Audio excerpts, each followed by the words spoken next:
His fingers locked around her throat before she could make a sound. Detective Marcus Brennan slammed Nurse Rachel Morrison into the supply cabinet with the full weight of his body, his badge catching the light as she clawed desperately at his wrist, her feet barely touching the floor. Her lips were turning white, her eyes were wetting and drowning. And every single person in that hallway, doctors, nurses, orderlies, a security guard, stood completely frozen. Not one soul moved. Because in Clearwater Springs, the Brennan name was the law. The real law. The kind that crushed people quietly and walked away clean. But tonight, someone was already coming down that hallway who had never heard that name in his life. If this story moves you, please subscribe to our channel, hit the notification bell so you never miss a story like this one, and drop a comment telling us what city you are watching from. I want to see how far this story travels. Rachel Morrison had a rule about arriving early, not because the hospital required it, not because her supervisor expected it. She arrived early because 15 years in emergency medicine had taught her that the 13 minutes between when most people showed up and when they were actually supposed to be there were the 13 minutes when everything went wrong. Monitors started alarming, patients turned, families started demanding answers from whoever happened to be standing closest. And in those 13 minutes, if you weren't already there, already calm, already thinking 3 steps ahead, you could lose someone. So Rachel arrived early, every single night, without exception. She pushed through the front doors of Clearwater Medical Complex at exactly 10:47, her sneakers squeaking against the freshly mopped floor of the lobby, her badge already around her neck. The night air outside had been warm and easy, one of those late summer nights in Tennessee that smelled like cut grass and distant rain. Inside, it was fluorescent lights and antiseptic, and the low hum of a building that never truly slept. She was halfway to the nurse's station when Sonia Reyes caught her by the elbow. Sonia had been working nights at Clearwater for 9 years. She was not a woman who scared easily. She had held a man's hand while he coded 3 times in 1 hour. She had talked a mother through delivering her own baby in a parking garage when the elevator stopped working. Sonia Reyes did not rattle. But tonight her eyes were doing something Rachel had never seen them do before. They were asking for help. "Rachel," Sonia said, and her voice was barely above a whisper, "before you clock in, I need you to know something." Rachel set her bag down on the counter. "Tell me." "Room 247. Sonia glanced down the hallway, then back. "Edward Brennan was admitted 3 hours ago. Chest pain, borderline hypertension, nothing immediately life-threatening. Dr. Nguyen has him stabilized. Standard monitoring light pain management protocol." Rachel nodded. She knew the name Edward Brennan. Everyone in Clearwater Springs knew the name. The Brennan family had roots in this county going back 4 generations. Old money, older grudges, and a son who had turned a sheriff's department badge into a personal weapon. "And Marcus is already here," Rachel said. It wasn't a question. Sonia's mouth tightened. "Has been since 6. He's demanded to speak to 3 different administrators. He wants his father on a higher grade pain medication than what Dr. Nguyen prescribed. He says the current protocol is, and I'm quoting here, an insult to his family." "What did administration say?" "They told him to speak to the attending." Sonia paused. "Then Marcus told our administrator, Janet Hollis, that he would personally make sure her parking violations were turned into something federal if she didn't get his father what he was asking for." Rachel felt something settle cold in her chest. Not fear exactly, something sharper, something that felt a lot like recognition.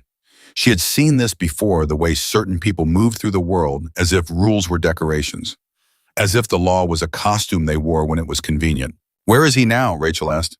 "Sitting outside 247. He's been on his phone for the last hour." Sonia lowered her voice further. "Rachel, the overnight staff is scared, truly scared.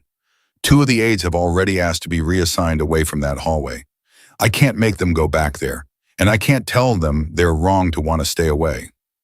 Rachel picked up her bag. "I'll handle it." "That's what I'm afraid of," Sonia said quietly. The hallway to room 247 felt longer than it usually did.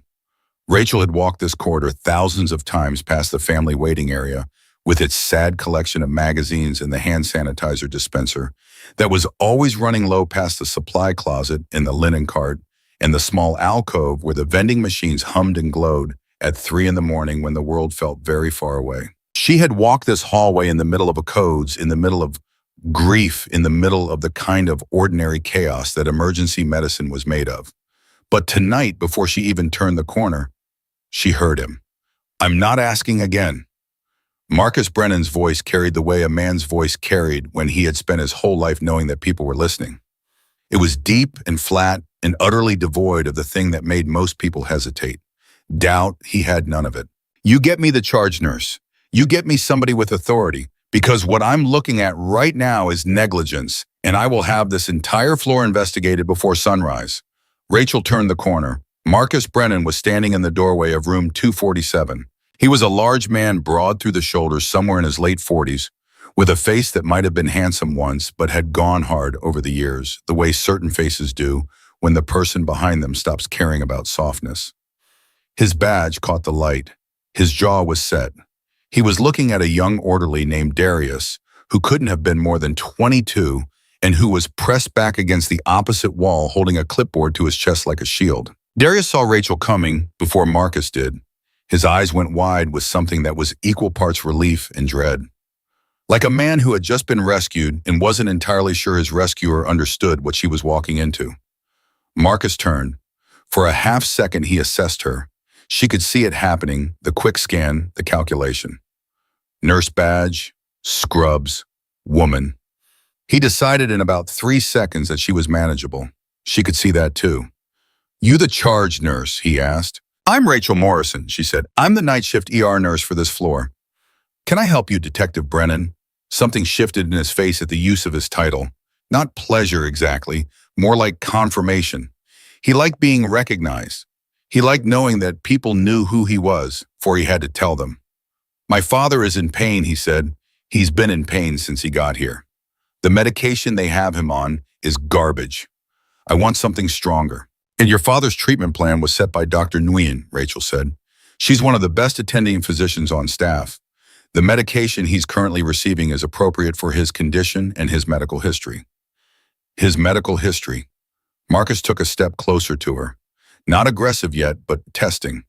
The way certain men moved when they were deciding how much space they were going to take. "Let me tell you something about my father's medical history. He's had back problems for 20 years. He's had 2 knee replacements. He's not some 20-year-old who needs to tough it out. He's a 68-year-old man who is in pain, and you people are letting him suffer because you're afraid to prescribe anything that requires more than a signature." "Detective Brennan," Rachel said, and her voice was even careful, the kind of voice she had learned to use in rooms where the temperature was already rising. "I understand you're worried about your father. That makes complete sense. But the medications your father has been prescribed were chosen specifically because of his history, his kidneys, his blood pressure, the other medications he's currently taking. A stronger opioid in combination with what he's already on could cause serious harm. Dr. Nguyen made the right call. Oh, your right call." Marcus stared at her for a long moment. Then he smiled. It was not a kind smile.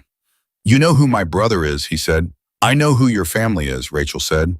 "Then you know that what happens to the people in this hospital, the contracts this hospital gets, the inspections this hospital faces, can be very much influenced by the people who run this county." He let that sit. He watched her face. "Now, I'm going to ask you one more time to get my father something for his pain that actually works.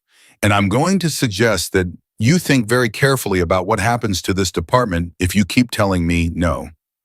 Darius had gone completely still against the wall.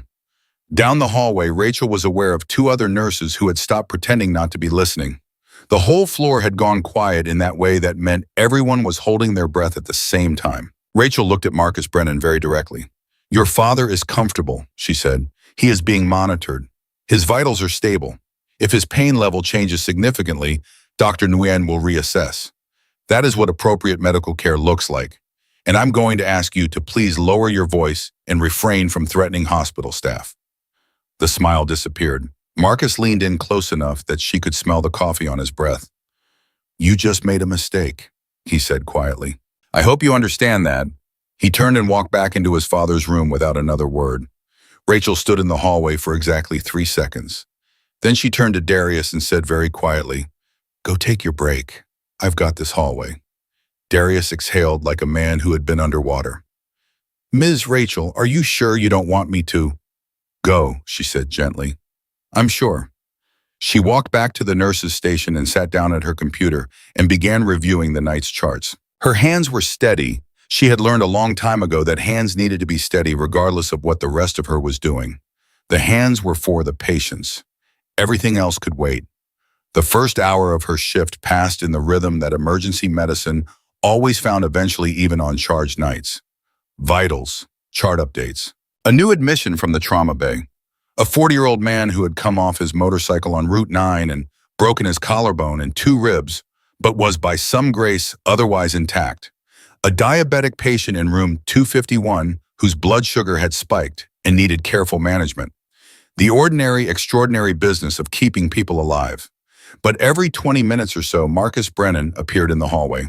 He never spoke to Rachel directly again. He would simply stand there outside his father's door, looking at whoever happened to be nearby. Sometimes he was on his phone, sometimes he wasn't. He didn't need to say anything. His presence said it for him. He was the kind of man who understood that being watched was the same as being threatened. At 12:15, Edward Brennan's call light came on. Rachel went in. Edward Brennan was not what she had expected. She had expected a man who looked like his son, hard-edged, certain of himself. But Edward was diminished in the way that hospital beds sometimes diminished even powerful men. He was pale, smaller-seeming, under the thin blanket, his hands folded over his stomach.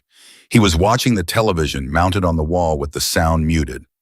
"Mr. Brennan," Rachel said, "what do you need?" He looked at her. His eyes were sharp, sharper than his son's in a different way, like a man who had seen a great deal and was still taking inventory. "My back," he said. "It's not terrible. It's manageable." He paused. "My son's been giving you trouble." It wasn't quite a question. "We're all fine," Rachel said, moving to check his monitors. "That's not what I asked." His voice was quiet, tired. "I'm not asking you to complain about him. I'm asking you to tell me the truth, because I may be his father, but I am not blind." Rachel looked at him for a moment. Then she said carefully, "Your son is concerned about your comfort. That's understandable." Edward closed his eyes briefly. "Marcus has been concerned about everything his whole life," he said. "The problem is the way he shows it." He opened his eyes again. "I want you to know that I didn't ask him to come tonight. He came on his own. And whatever he's said to you or anyone else on this floor, that's his business, not mine. I'm not asking for anything different than what I've got." Rachel noted it in his chart. She adjusted his pillow. She made sure his water was fresh. Before she left, he said, "What's your name?" "Rachel," she said. He nodded slowly, like he was filing it away somewhere careful. "Thank you, Rachel." She went back to the nurse's station. At 1:30 in the morning, the tone of the hallway changed again. She heard it before she understood what she was hearing. A door hitting the wall, footsteps, and then Marcus Brennan's voice, not loud but dense with fury, the kind of quiet that was actually louder than shouting. "Who authorized this? Whose decision was this?" She was already moving. The scene she walked into was this: Marcus had cornered Dr. Linda Nguyen outside the medication room. Dr. Nguyen was 53 years old, had graduated top of her medical school class, had been practicing emergency medicine for 25 years, and was standing with her arms crossed and her chin up. But her face, the skin around her eyes, told a different story. "The medication protocol is not changing," Dr. Nguyen said. "I have been patient," Marcus said. "I have been incredibly patient. I am done being patient. You are going to revise my father's care plan, or I am going to be on the phone with the state medical board at sunrise, and I am going to make sure that every single questionable decision you have ever made in this hospital is on the table." "Detective Brennan," Rachel moved between them. Not dramatically, just moved so that she was standing with Dr. Nguyen and facing him. 2 of them, not 1. Marcus looked at her. The fury in his face sharpened into something more specific. "You again." "Dr. Nguyen's protocol is medically sound," Rachel said. "If you have concerns about your father's care, the appropriate path is to request a patient advocate who can help you understand the treatment plan. I can get you that contact information right now." "I don't want a patient advocate," Marcus said. "I want someone to listen to me." "We are listening to you," Rachel said. "We have been listening to you all night. And the answer has not changed because the medicine has not changed. Your father's safety is the only thing guiding these decisions." Marcus stepped forward. Rachel held her ground. She was acutely, specifically aware that there were 4 other people in visible range of this hallway: a tech named Carl at the far end, 2 nurses near the station, a security guard named Jerome who was stationed near the elevator and who had been making longer and longer passes by this particular hallway all night, aware that something was building. "You think this is over," Marcus said. His voice had dropped to something that was almost a whisper. "You think you're standing up for something. You'd think you're doing the right thing. But what you're doing is making an enemy. And in this county, an enemy of mine is not something you want to be." "I'm a nurse," Rachel said. "My job is to take care of patients. That's what I'm going to keep doing." For a long moment, Marcus did not move. He was deciding something. She could see the calculation moving behind his eyes. He was deciding whether this was the moment or whether this was the moment he saved for later. He chose later.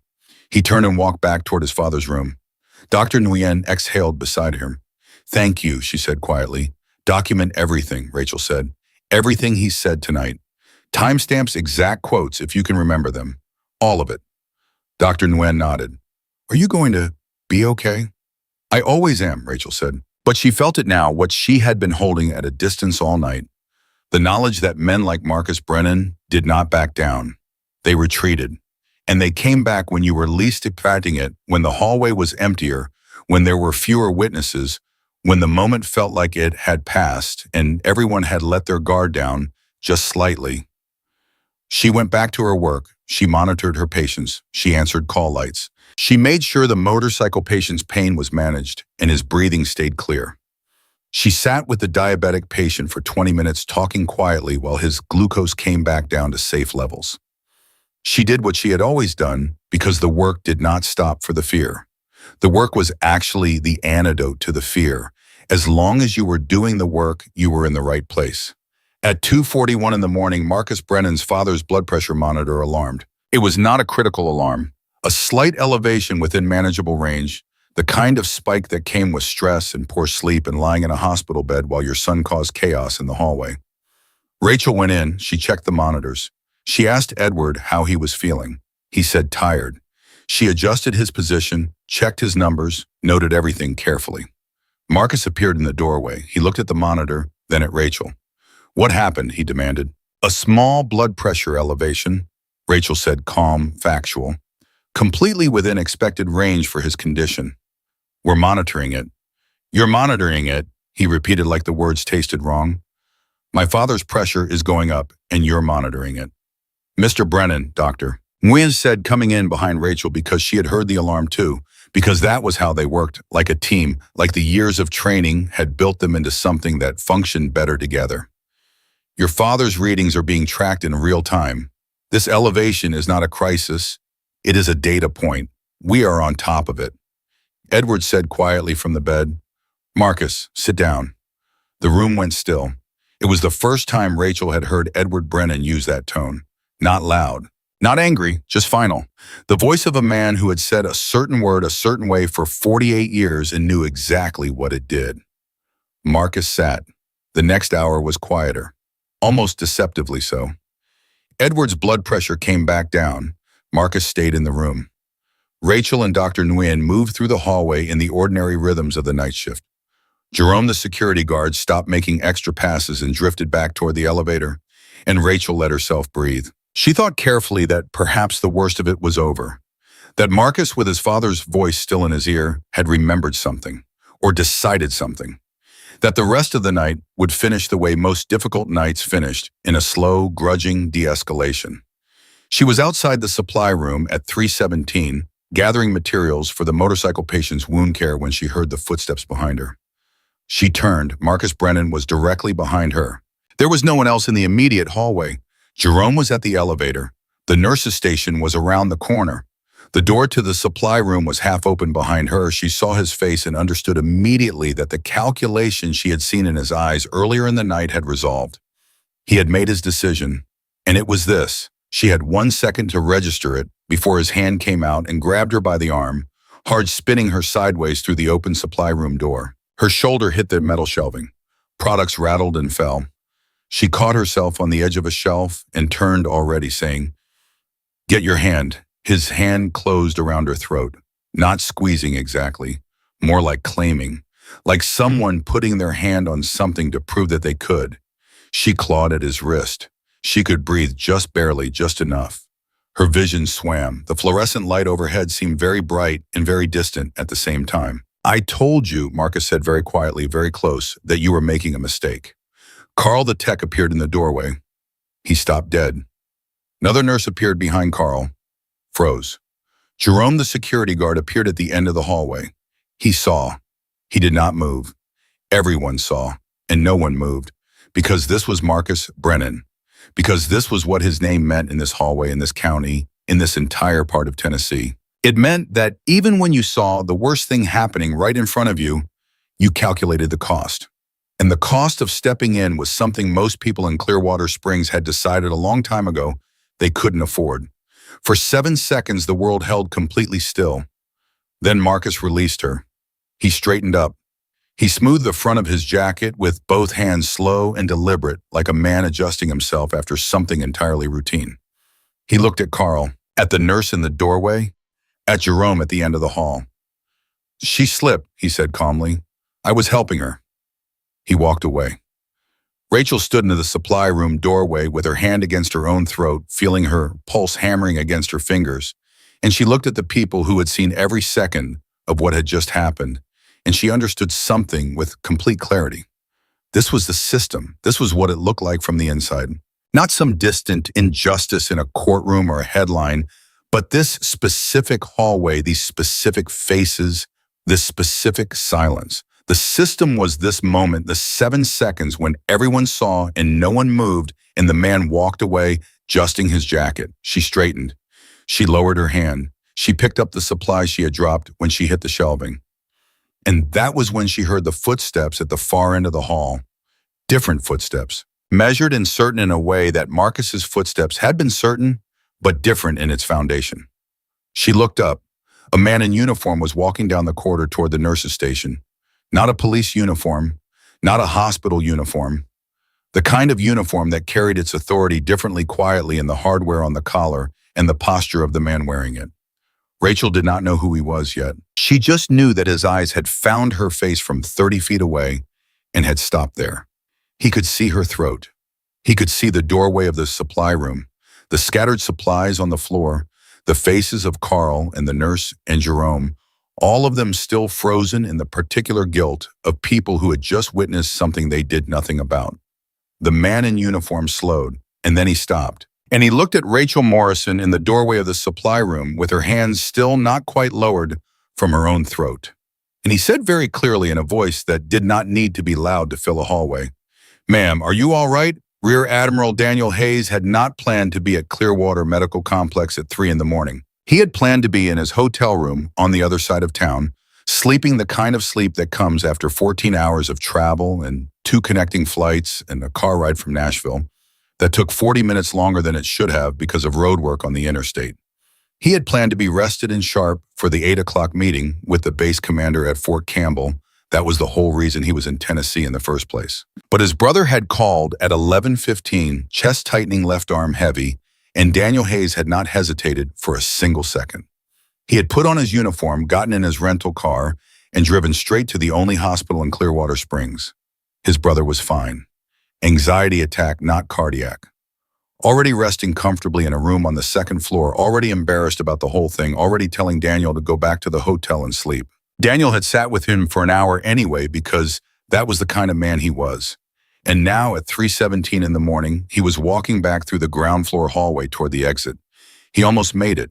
What stopped him was not a sound, it was a face. He saw the nurse in the doorway of the supply room from 30 feet away, and something in the way she was standing, the way her hand was not quite at her side, the way her chin was up, in the specific manner of someone who was refusing to let it tremble, made him slow down. He had spent 31 years in the United States Navy reading situations before he fully understood them. He read this one in about 4 seconds. The scattered supplies on the floor. The 3 people in the hallway who were all looking somewhere that was not at each other. The red mark beginning to show on the woman's throat. He stopped. "Ma'am," he said. "Are you all right?" Rachel Morrison looked at him for 1 full second. Something moved across her face, not relief exactly, more like the moment when a person who has been holding an enormous weight decides whether or not they trust the person standing in front of them enough to set it down. "No," she said, "I'm not." He walked to her, not fast, deliberately. The way he moved through every situation with the calm that was not the absence of urgency, but the mastery of it. He looked at her throat. He looked at the doorway behind her. He looked at the three people in the hallway who were still not quite making eye contact with anyone. "Who did this?" he asked. Rachel opened her mouth, and then a voice came from down the hallway before she could answer. "Is there a problem here?" Marcus Brennan was walking back toward them. He had his hands in his pockets and his badge on his belt, and his face arranged in the expression of a man who was entirely unconcerned. Which was, Daniel Hayes recognized immediately, the expression of a man who was very concerned indeed. "Detective Marcus Brennan," Marcus said, directing it at Daniel. "Clearwater Springs PD. And you are—" Daniel looked at him for a moment without speaking. He had stood across tables from generals and senators and foreign dignitaries, and men who were threatening him with things far worse than a county detective's bad mood. He took his time. "Rear Admiral Daniel Hayes," he said, "United States Navy." Something moved through Marcus's face. A recalculation. Fast and involuntary, the kind a man can't quite suppress when the situation turns out to be significantly different from what he expected. "Admiral," the word came out careful. "I don't know what you've been told, but there was a minor incident involving this nurse. She lost her balance near the supply room, and She lost her balance," Daniel repeated. "That's right." Daniel looked at Rachel. "Is that what happened?" Rachel's jaw was set. Her hand had finally dropped fully to her side. She looked at Marcus Brennan, and she looked at the security guard at the end of the hall, and she looked at Carl, the tech, and the nurse frozen in the corridor, and she made her decision in the space of one breath. "He grabbed me by the throat," she said clearly. "He pushed me into the supply room and put his hand around my neck. There were witnesses." The hallway went completely silent. Marcus's face did not crumble. It hardened. "That is a serious accusation," he said, his voice dropping into something low and deliberate. "And I would be very careful about making it, especially in front of someone you just met. Because when this is over, when you're sitting across from a union rep and an attorney trying to explain why you made a false report against a law enforcement officer, you're going to wish you had thought very carefully about this moment." "She said there were witnesses," Daniel said. He turned and looked at Carl, who was still holding the clipboard against his chest. "Son, what did you see?" Carl's mouth opened, closed. He looked at Marcus. He looked at Daniel Hayes, at the uniform, at the quiet and absolute authority in the man's voice. He was 22 years old, and he had been standing in that hallway for 7 seconds that had felt like 7 years, and the weight of what he had not done was sitting on him like something physical. "He had his hand on her throat," Carl said. His voice broke slightly on the last word. "I saw it. She wasn't falling. He had her up against the cabinet." Marcus turned to look at Carl with an expression that was for just one moment completely unguarded. It was the expression of a man who had never once had a witness actually speak. The nurse behind Carl, whose name was Angela Reyes, said, "I saw it too." Jerome, the security guard from the far end of the hall, said nothing. But he took 3 steps forward, and the act of moving at all, of unfreezing himself from where he had been standing, said more than words would have. Marcus Brennan looked at all of them, and then he looked at Daniel Hayes. "You have no jurisdiction here," Marcus said. His voice had gone very quiet. "You're military. You're not law enforcement in this county. You can't do anything."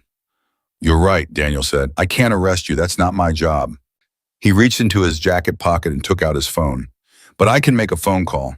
And in my experience, detective, the people I call tend to pick up." Marcus stared at him. "You don't know who you're dealing with."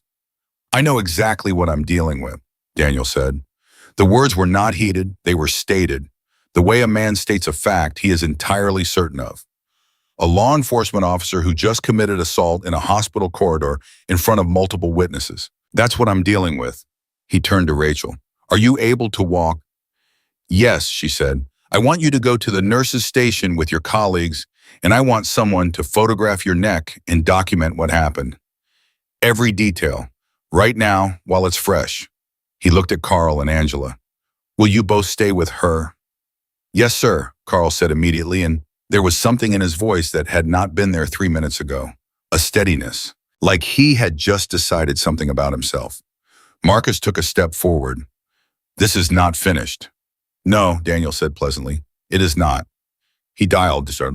The first call he made was to Special Agent Patricia Wolfe of the FBI field office in Nashville, who was, as it turned out, awake. She was always awake at unusual hours because that was the nature of her work, and also, as she sometimes said, the nature of her particular kind of insomnia. She listened to Daniel Hayes describe what he had seen and what had been reported to him in exactly the efficient and precise manner that 31 years of naval command had made second nature to him. And she said, "Give me the detective's full name and badge number." He gave them to her. There was a pause on the line that lasted about 8 seconds. Then she said, "Daniel, how long are you in Tennessee?" "Through Thursday," he said. "Don't leave without talking to me first." She hung up. Marcus Brennan was still standing in the hallway. He had not moved, which Daniel found interesting. A guilty man with good instincts would have left by now, gone back to his father's room, put distance between himself and the situation, and dealt with the fallout later through lawyers and union reps. The fact that Marcus was still standing here, still in the hallway, told Daniel something important about the man. He was not used to being in situations he couldn't control with his presence alone. He genuinely believed that if he stayed, something would resolve in his favor. "Detective Brennan," Daniel said, hanging up the phone, "I'm going to suggest you speak to an attorney before this evening goes any further." "I don't need an attorney," Marcus said. "I'm the law in this county." "That phrase," Daniel said, "is going to cause you a great deal of trouble." He walked past Marcus toward the nurse's station. Rachel was sitting in a chair behind the desk, and Angela was standing next to her with a phone already documenting. Carl was writing on a form, his pen moving fast and deliberate, like he was afraid that if he slowed down, he might stop. Jerome, the security guard, had appeared at the edge of the station and was standing with his arms crossed, and his entire posture said that whatever calculations he had been running earlier in the night had been revised. Sonia Reyes was there too, standing behind Rachel, with both hands on the back of the chair, and her face was doing something complicated that Daniel recognized as the expression of a person who had been holding back a very large feeling for a very long time. "How's the pain?" Daniel asked Rachel. "It's not bad," she said. "My throat is sore. I'll be fine." "You'll need to be examined," he said, "formally, and you'll need to give a statement." "I know." She looked at him directly. "Why are you doing this?" The question was genuine. He could hear it. She wasn't being difficult or suspicious. She was a person who had spent the last several hours in a building where no one had done the thing they should have done, and she genuinely wanted to understand what made this different. "Because I watched what happened," he said, "and because walking past it was not something I was prepared to do." Rachel held his gaze for a moment. Then she nodded slowly, like something had confirmed itself for her. Sonia said very quietly, "He's done this before, not exactly this, but things like this." 3 years ago, he had 2 nurses reassigned after they filed a complaint against his partner. A year and a half ago, one of our aides went to HR about a threat he made and was out of a job 6 months later, supposedly for unrelated reasons. She paused. "We stopped fighting because we stopped believing fighting did anything." "How many people in this hospital know about Marcus Brennan's behavior?" Daniel asked. Sonia looked at him. "Everyone," she said. That single word landed in the space between them like a stone in still water, and the ripples from it moved through everyone in that nurse's station, through Carl, who was still writing, through Angela, who had lowered her phone, through Jerome, who had uncrossed his arms, through Rachel, who was sitting very still. "Everyone," Daniel said, "and nobody ever reported it." "People reported it," Sonia said. Her voice was careful, not defensive, just precise. "The reports didn't go anywhere. Because his brother is the county commissioner. Because his family has been in this county for 4 generations. Because the 2 people who pushed the hardest ended up worse off for it." She looked at Daniel steadily. "You get tired. You have a mortgage. You have kids. You calculate what you can afford to lose, and you decide that being right is not always worth the cost."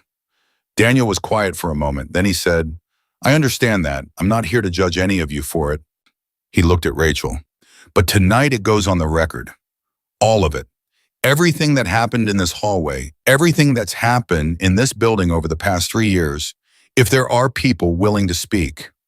The silence that followed was different from the silence that had filled the hallway when Marcus's hand was around Rachel's throat. That silence had been made of fear. This one was made of something more complicated. Something that fear had a lot of built up in it, and also something that might have been the very beginning of its opposite. Carl put his pen down. He looked up from the form. "I'll speak," he said. "Whatever you need. I'll say exactly what I saw." Angela said, "Me too." Jerome said nothing for a long moment. Then he said, "I should have moved faster tonight. I'm not going to pretend otherwise, but I'll tell you what I know about this family. And there's more than what happened tonight." Sonia said, "There are 3 other nurses on this floor who have experienced direct intimidation from Marcus Brennan. I will personally ask them if they're willing to give statements." Daniel took out his phone again. He had 3 more calls to make. One to the hospital's chief administrator, one to the Clearwater Springs city attorney, and one to a journalist in Nashville named Christine Park, who had been working on a story about corruption in small Tennessee counties for the better part of 18 months, and who had told him the last time they'd spoken that she was waiting for something specific enough to anchor everything else to. He was fairly certain he had found it. But before he made any of those calls, he looked at Rachel Morrison sitting in the chair behind the nurse's desk, her hand no longer against her throat, her posture straight, her face tired but resolved. "I want you to know," he said, "that what you did tonight took something real.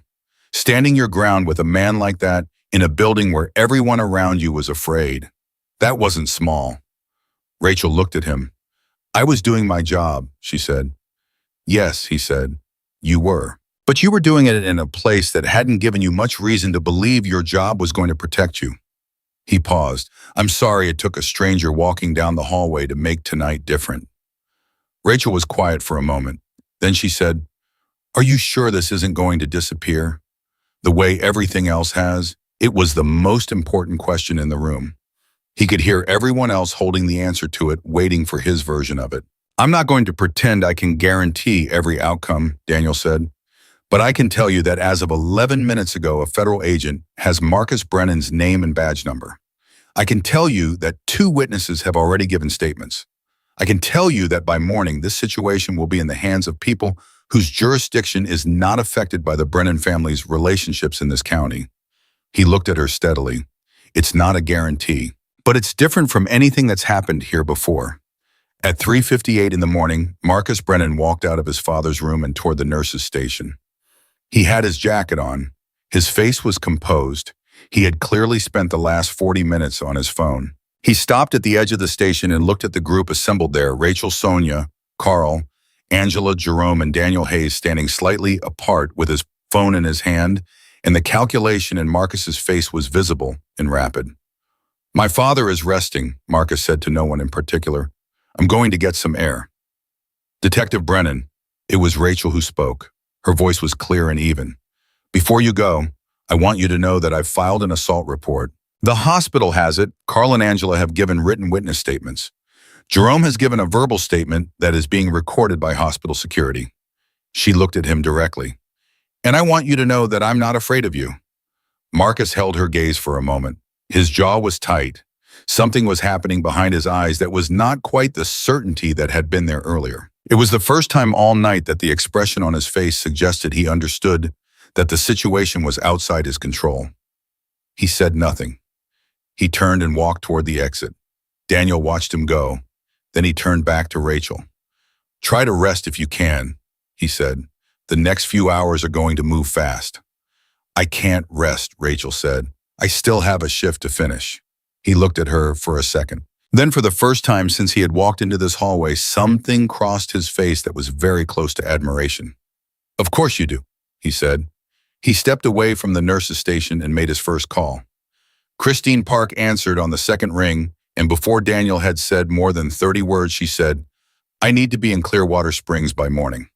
Down the hall in room 247, Edward Brennan lay in his hospital bed with the television still muted. He had heard his son's footsteps going toward the exit.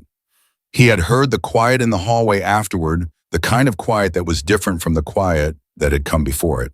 He picked up his call remote and pressed the button. Rachel appeared in his doorway 2 minutes later. "Mr. Brennan," she said, "what do you need?" He looked at her. He looked at her throat at what was beginning to show there. And something happened in the old man's face that looked like it cost him something considerable. "I'm sorry," he said, "for my son." Rachel held the doorway for a moment. Then she said quietly and without any performance in it, "I appreciate that." "Is he going to be arrested?" Edward asked. Rachel looked at him for a long moment. "I think that depends on a lot of things," she said, "most of which are out of my hands now." Edward turned back to the muted television. His face was still. "It's been out of my hands for a long time," he said. "I just didn't want to admit it." She checked his monitors. His blood pressure was steady. His breathing was even. She adjusted his blanket and wrote in his chart and turned off the overhead light, leaving only the soft glow of the monitoring equipment. Before she left, she heard him say very quietly to the dark and the muted television in the empty room, "I should have stopped him years ago." She did not answer. There was no answer that would have helped. She went back to her work, back to the other patients, back to the rhythm of the night, which was still happening, still demanding everything she had, still full of people who needed things that had nothing to do with Marcus Brennan or Daniel Hayes or the enormous slowly turning machinery that had just in the past 40 minutes begun to move in a direction it had never moved in before in Clearwater Springs. At 4:30, Sonia brought Rachel a cup of coffee and set it on the desk without a word. Rachel picked it up, drank it, felt the warmth of it move through her, and then Carl, sitting at the desk across from her, looked up from his form and said, "Ms. Rachel, do you think anything's actually going to happen? Like really happen?" Rachel thought about Edward Brennan saying I should have stopped him years ago. She thought about Jerome uncrossing his arms and taking 3 steps forward. She thought about Daniel Hayes standing in the hallway with his phone already out, his voice even, and certain saying the people I call tend to pick up. "Yes," she said, "I think something's going to happen." Because of the Admiral, she considered that for a moment. Because of all of us, she said. The Admiral just made it possible to believe it. Carl nodded slowly. He went back to writing. Outside in the parking lot, Marcus Brennan was sitting in his car with his phone pressed to his ear, and whoever was on the other end of the call was not giving him what he needed because his voice audible to no one was rising in a way it had not risen all night. He was a man who had just realized that the ground he had been standing on for his entire career, the ground that had held and protected him, made him untouchable, was moving beneath his feet, and it was not stopping. The coffee had gone cold by 5:15, but Rachel drank it anyway. The night shift had a way of doing that, making you forget about the small things, the temperature of your coffee, the ache in your feet, the fact that you had not sat down for more than 4 minutes at a stretch since your shift started. It flattened time into something elastic, hours that moved like syrup and then suddenly snapped forward without warning. But tonight, time was doing something different. Tonight, every minute felt specific. Every minute had weight. At 5:20, Daniel Hayes came back to the nurse's station. He had been into the family waiting area at the end of the hall for the past 40 minutes on his phone, and whatever conversations he had been having in there, Rachel could tell from the quality of his walk as he came back that they had gone the way he needed them to go. "Christine Park is driving up from Nashville," he said. "She'll be here around 8. I need you to decide before she arrives whether you're willing to speak to her on record." Rachel looked up from her chart. "Who is she?" "Investigative journalist. She's been building a case on county-level corruption in 3 Tennessee districts for the better part of 2 years. Marcus Brennan and his family are already in her research. What happened tonight gives her something she didn't have before. A witness assault, law enforcement credentials, documented multiple witnesses, a federal agent already aware of the situation." He paused. "She's very good, and she's not going to sensationalize it. She's going to report it accurately, which in this case is going to be damaging enough on its own." Rachel set her pen down. She thought about what Sonia had said. We stopped believing fighting did anything. She thought about the nurse who had lost her job, the aide who had filed a complaint and ended up worse off. She thought about herself in that supply room doorway with her hand against her own throat, and the specific loneliness of that moment, the way it had felt to be assaulted in a building full of people and have no one move. "Yes," she said, "I'll talk to her." Sonia, who was 2 feet away pretending to review a chart, exhaled very quietly. At 5:47, Marcus Brennan came back inside. He walked through the lobby doors and down the hallway with his jacket still on and his jaw set, and something in his posture that said he had made calls and gotten reassurances and had decided that the situation was recoverable. He walked like a man who had remembered who he was. He stopped at the nurse's station. He looked at Rachel. He looked at Daniel Hayes standing beside the station with his arms crossed. "I'd like to speak to the hospital administrator," Marcus said. His voice was controlled, professional, the voice of a man who had chosen a new strategy. "Ms. Hollis won't be in until 7, Rachel said. "Then I'll wait," he said. He sat down in one of the chairs along the wall and took out his phone. Not aggressively, quietly, like a man settling in for a long game. Daniel looked at Rachel. She looked back at him. Neither of them said anything. "At 6:03, Doctor." Nguyen arrived for her second pass of the floor and stopped when she saw Marcus sitting against the wall. Her face went carefully neutral in the way that doctors learn when they had been doing difficult things for long enough. She walked to Rachel and said very quietly, "Is he still here?" "Waiting for Janet Hollis," Rachel said. "Does he know about the federal agent?" "He knows I made calls," Daniel said from beside them. "He doesn't know the specifics yet." "Doctor." Nguyen looked at Marcus across the hallway. He was looking at his phone. She said also quietly, "There are 3 patient charts I need to pull from the last 18 months. Specific cases where external pressure was applied to discharge patients earlier than medically appropriate. 2 of those patients had complications post-discharge." She paused. "I've been wanting to talk about those cases for a long time. I didn't know who to talk to." Daniel turned to look at her fully. "Tell me their names." She told him. He wrote them in a small notebook he had taken from his jacket pocket. His handwriting was small and precise. At 6:22, Marcus stood up. He had been on his phone for another 12 minutes, and whatever he was hearing on the other end of the calls had been doing something to the controlled quality of his face. He walked to the nurse's station. "I want the incident report from tonight," he said. "The one about the alleged assault, I want a copy." "Incident reports are processed by administration," Rachel said. "I know how incident reports work," Marcus said.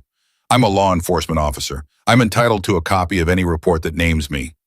"You can make that request to Ms. Hollis when she arrives," Rachel said. His jaw tightened. "You think this is going somewhere?" he said low enough that it was almost private. "You think this Admiral and his phone calls are going to change anything in this county? But I need you to understand something, Rachel." He used her name deliberately like a small act of possession. "The people I called tonight have been in this county longer than you've been alive, longer than this hospital has been standing. What you started tonight is going to come back to you in ways you're not prepared for." "Detective Brennan." Daniel Hayes moved one step closer, not threatening, precise. "I'm going to ask you to stop speaking to this nurse directly. If you have business with the hospital administration, wait for Ms. Hollis. If you have legal concerns, call your attorney. But this conversation is over." Marcus looked at Daniel Hayes, really looked at him. The look of a man measuring another man trying to find the crack, the softness, the place where the certainty ran out. He didn't find it. He went back to his chair. At 6:59, Janet Hollis arrived. She was a small woman in her early 60s with silver hair cut close to her head and the particular composure of a hospital administrator who had been managing crises since before most of her current staff had graduated high school. She came through the doors, registered Marcus Brennan sitting against the wall, registered Daniel Hayes at the nurse's station, registered Rachel's throat, and compressed all of it into a single moment of assessment that took less than 3 seconds. She walked directly to Rachel. "Show me," she said. Rachel tilted her chin. Janet looked at the bruising. Her expression did not change, but something in her eyes did. She turned to Daniel. "You're the Admiral." "Daniel Hayes," he said. "Patricia Wolf called me at 6:15, Janet said, "from the FBI Nashville field office. She walked me through the situation. I've already spoken to our legal team." She turned and looked at Marcus Brennan, who had stood up when she came in and was now walking toward her with his hand extended.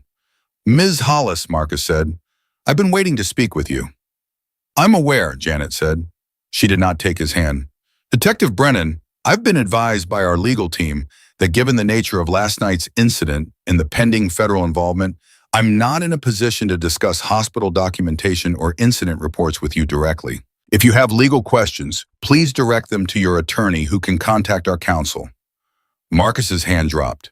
The professional composure cracked just slightly at the edges. "Pending federal involvement," he repeated. "That's correct." "Based on what?" His voice was rising. "Based on a nurse's accusation. based on some admiral who walked through a hallway at 3 in the morning and decided to insert himself into county police business.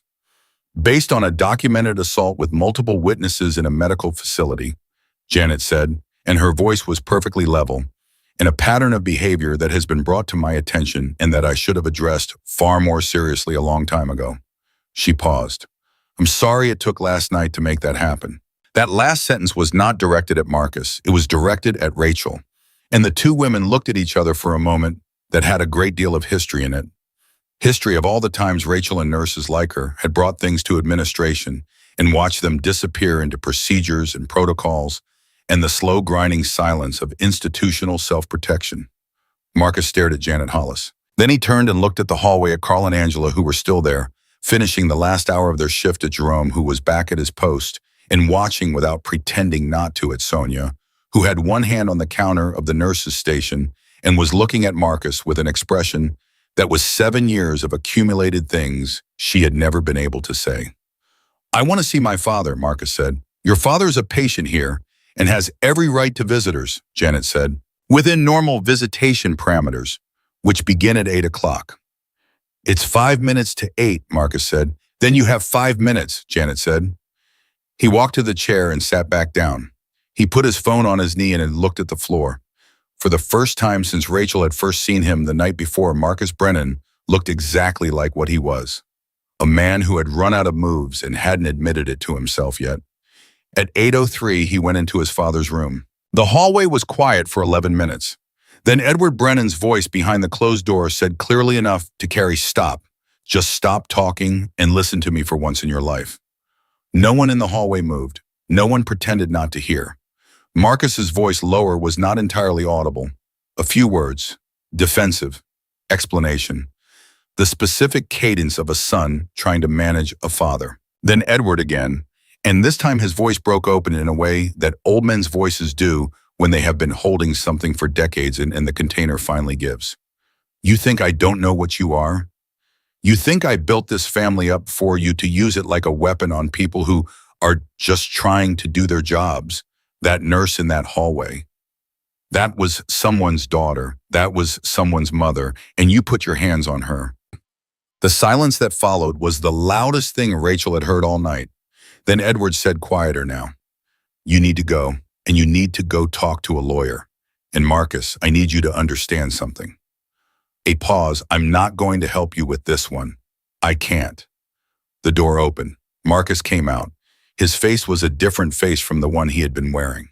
The composure was still there, but it had shifted into something that was not confidence anymore. It was the composure of a man who was managing a pain he did not know he was going to feel. He walked past the nurse's station without looking at anyone. He walked past Jerome. He walked through the lobby and out the front door. Carl watched him go. Then he said very quietly, "Is he coming back?" "Yes," Daniel said, "but not the same way." At 8:37, Christine Park walked through the hospital doors. She was younger than Rachel had expected, early 40s, with a worn leather bag over one shoulder and the alert, slightly calculating look of someone who spent her professional life arriving at places after something significant had already happened and working backward to the truth. She shook Daniel's hand. She looked at Rachel's throat. She did not flinch or perform concern. She assessed. "I want to start with you," she said to Rachel, "if that's all right." They sat in the family waiting area at the end of the hall. Just the two of them with Christine's recorder on the table between them, and the morning light coming through the windows of the building in a way that made the night feel very far away, even though it was barely over. Christine asked careful questions. She did not lead. She did not react. She wrote things in a small notebook in handwriting that was faster and less legible than Daniel's. And every so often she looked up from the notebook and said, "Tell me more about that." Rachel talked. She talked about the night before, about Marcus at the supply room door, about his hand on her throat, and the 7 seconds when everyone saw and no one moved.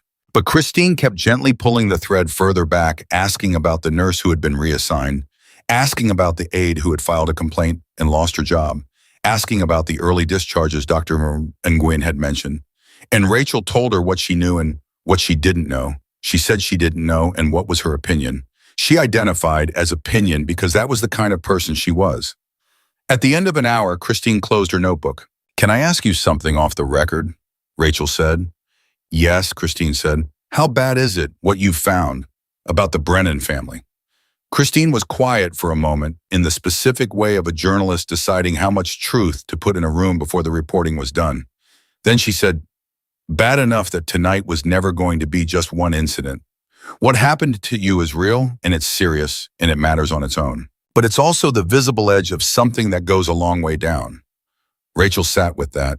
The morning light was fully in the room now. Down the hall, she could hear the day shift beginning to arrive, the different quality of voices, the changing of the rhythm. How long have you been working on this? Rachel asked. 19 months, Christine said. I've been waiting for something that could anchor it, a named witness, a documented incident, something I could point to and say, this is where it starts, this is something a reader can hold. She looked at Rachel steadily. You're that anchor. Rachel felt the weight of that land on her, not the fearful weight she had felt last night in the supply room doorway. A different kind of weight, more serious, more permanent, but carrying something in it that the other weight had not carried.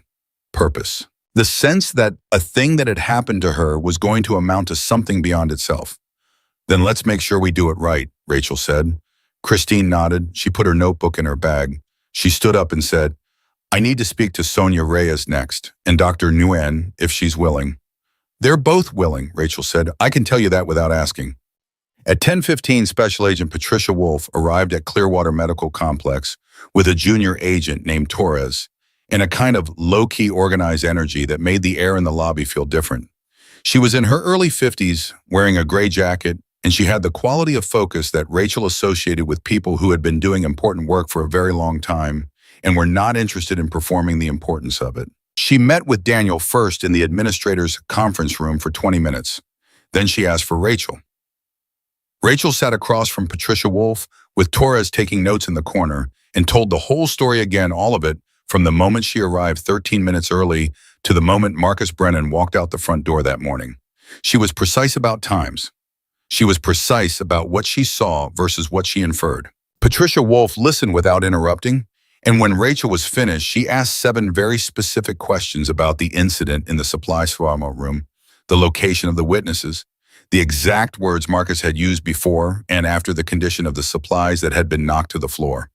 When Rachel had answered all 7 questions, Patricia said, Miss Morrison, in your time at this hospital, have you personally observed or been made aware of instances where patient care was altered as a result of external pressure from the Brennan family or individuals acting on their behalf? Rachel thought about the early discharges. About the night 4 months ago when a patient with a documented fall risk had been moved to a lower monitoring category after Marcus's brother County Commissioner David Brennan had made a call to the hospital board about bed availability. She had thought about it at the time and filed it away in the place where she filed the things she didn't know what to do with. Yes, she said. Patricia wrote something. Would you be willing to provide a formal statement about those incidents? Yes, Rachel said. Thank you. Patricia closed her folder. She looked at Rachel with an expression that was professional and also something more than professional. I want you to know that what you did last night, refusing to be intimidated, refusing to falsify what happened, insisting on accuracy in the face of someone with significant local power that matters. It matters for this case, and it matters in a way that goes beyond this case.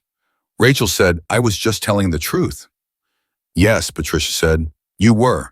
And in situations like this, one telling the truth is not as simple as it sounds. At 11:40, Marcus Brennan arrived back at the hospital. He had an attorney with him this time, a man named Gerald Fitch, who was the most prominent defense lawyer in the county and who came through the lobby doors with the composed urgency of a man who had been called very early in the morning and had been moving fast ever since. They were met in the lobby by Janet Hollis and the hospital's general counsel. Gerald Fitch began to speak about the incident report, about the witness statements, about the preliminary nature of any accusations. He was smooth and precise and very good at his job.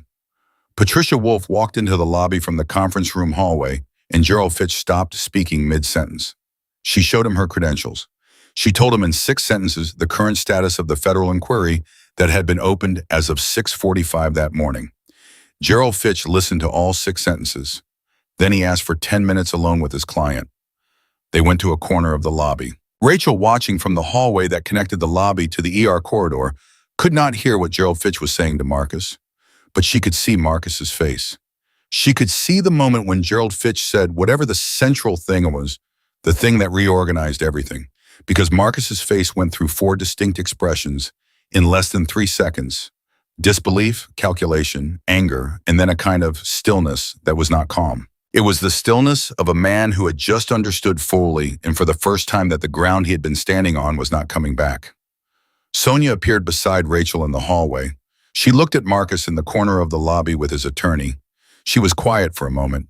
Then she said, "He looks different." "Yes," Rachel said. "Smaller," Sonia said. Not with satisfaction, with something more complicated. Like a person who has been afraid of something for years and is watching it change size and discovering that the change brings its own complicated feelings. Carl appeared on Rachel's other side. He had stayed 4 hours past the end of his shift without being asked. He looked at Marcus in the corner, and then he looked at Rachel and he said, "Ms. Rachel, are you going to be okay? I mean, really okay after all this?" Rachel looked at Marcus. She looked at Daniel Hayes, who had come into the lobby from the conference room and was standing near the door with his phone and his notebook in the particular quiet self-possession that she had understood within 2 minutes of meeting him was not performance but constitution. She looked at Christine Park, who was in a chair near the window going through her notes, with a focused intensity that said she had found the anchor she needed and was not going to let it go. She thought about Edward Brennan in room 247, saying I should have stopped him years ago to the dark and the muted television. She thought about Carl's pen moving fast on the form, Angela's phone photographing her throat, Jerome uncrossing his arms and taking 3 steps forward. "Yes," she said, "I think I am." At 12:09 in the afternoon, 8 hours and 22 minutes after Marcus Brennan's hand had closed around Rachel Morrison's throat in the supply room doorway, Gerald Fitch walked back across the lobby and asked to speak with Patricia Wolfe privately. The lobby held its breath. Jerome at the door, Janet Hollis near the desk, Daniel at the far wall, Sonia and Carl and Rachel in the hallway. Patricia Wolfe walked with Gerald Fitch to the conference room and closed the door. Rachel turned back toward the ER corridor. She had a patient in room 251 whose afternoon vitals needed checking. She had a new admission from the morning that required a full assessment. She had a floor that needed a nurse more than it needed her to stand in a lobby waiting for the results of a conversation she had no control over. She went back to work. She was taking the pulse of the patient in 251, an elderly man named George who had come in with a suspected TIA and was now stable and bored and very interested in talking about his garden, when Sonia knocked on the door frame and said very quietly, "Rachel." Rachel finished documenting George's vitals. She told him his numbers looked good. She handed him the television remote. Then she stepped into the hallway. Sonia's face told her before the words did. "Patricia Wolfe just walked out of the conference room," Sonia said. "She called someone, I don't know who, but when she hung up, she looked at Janet Hollis and said, 'We're moving forward.'" Rachel stood into the hallway outside room 251. George's television came on behind her, the sound of an afternoon game show filtering under the door, bright and ordinary, and entirely indifferent to the enormous thing that was turning over in the corridor right outside it. "What does that mean?" Rachel asked, though she already knew. "I think it means," Sonia said carefully, "that it's not going to disappear this time." Down the hall in room 247, the monitors continued their quiet work. Edward Brennan was alone. His son had not returned to his room since that morning. The old man lay in his hospital bed looking at the ceiling, and whatever he was thinking about, he kept it entirely to himself. Rachel walked back to the nurse's station. She sat down. She picked up the next chart. Outside in the parking lot, a second federal vehicle had arrived. Torres was on his radio. Christine Park was on her phone, pacing, speaking quickly to someone who was clearly an editor. The day had moved far and fast from the quiet of the hallway at 3:17 in the morning, when Daniel Hayes had stopped and asked a nurse if she was all right. And the answer she had given him, the true and costly and ultimately unignorable answer, was still moving through the building and beyond it, gathering speed. Patricia Wolfe's words were moving forward, had traveled through the hospital the way words do in small buildings full of people who are paying close attention. By 1 in the afternoon, every nurse on the day shift knew. By 1:30, the 2 physicians who had arrived for afternoon rounds knew. By 2 o'clock, the words had made it to the second floor where Daniel Hayes' brother was resting comfortably in his room and watching cable news, and when a day shift nurse named Brenda mentioned it quietly while taking his blood pressure, he looked at the television and then at her and said, That's my brother's doing, isn't it? It wasn't a question. Brenda said she didn't know the details. He said, I do, and he left it there. Rachel was in the medication room at 1:47 when Sonia came in and closed the door behind her. Gerald Fitch just left the building, Sonia said, without Marcus. Rachel looked up from the medication tray she was preparing. What does that mean? I don't know exactly, but Torres, the FBI agent, he came out of the conference room right after Fitch left, and he made 2 phone calls standing in the lobby, and the second one, Rachel, he was writing things down while he talked. Fast. The way you write when someone is telling you something you need to have exactly right. Rachel set down the medication tray. She breathed. Where's Marcus? Still in the building. He's been in the family consultation room off the lobby for the last 40 minutes. Alone. Sonia paused. Janet had someone check on him 20 minutes ago. He's just sitting there. Hasn't moved. Rachel thought about that. A man who had spent his entire career moving through spaces with the absolute conviction that he owned them, sitting alone and still in a consultation room. She could not quite make herself feel satisfaction about it.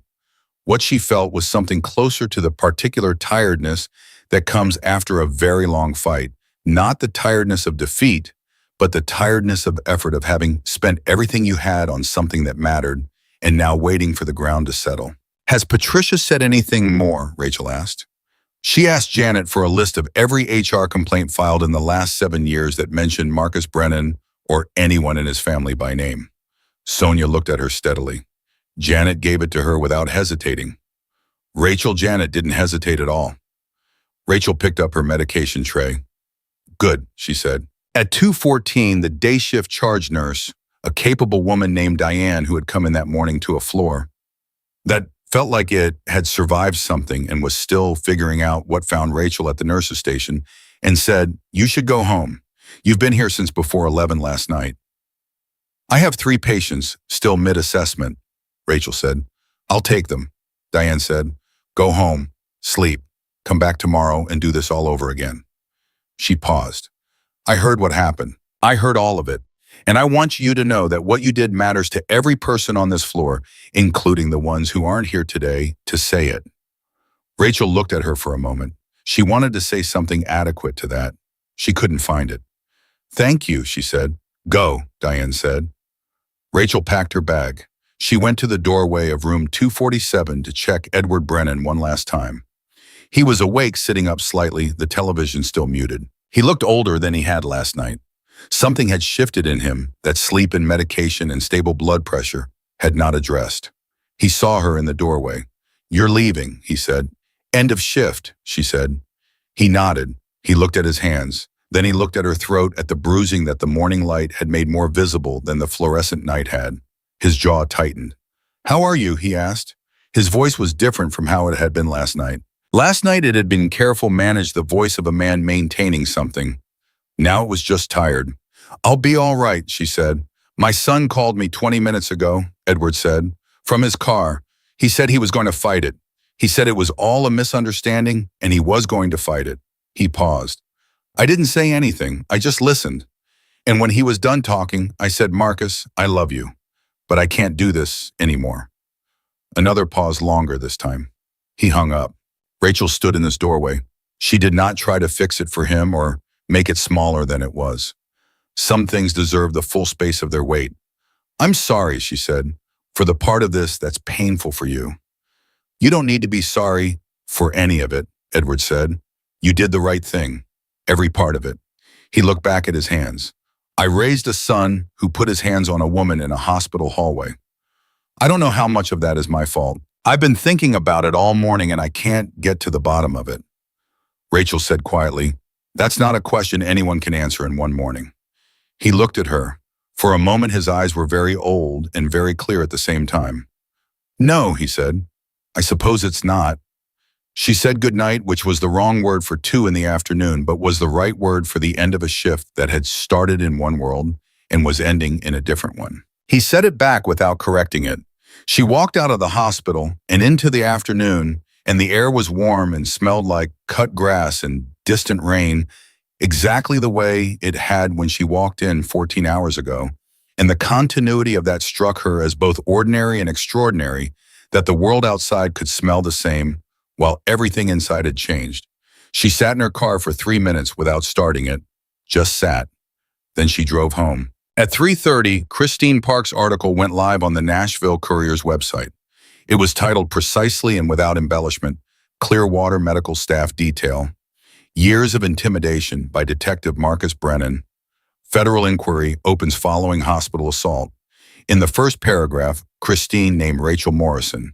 She named Carl. She named Angela. She named Dr. Linda Nguyen. She named the 3 nurses Sonia had spoken to that morning, all 3 of whom had agreed to go on record. She named Jerome, who had given a statement that included almost verbatim the thing he had said to Rachel the night before: I should have moved faster. I'm not going to pretend otherwise. By 4 o'clock, the article had been shared 1,100 times. By 5 o'clock, a local television news crew was parked in front of Clearwater Medical Complex.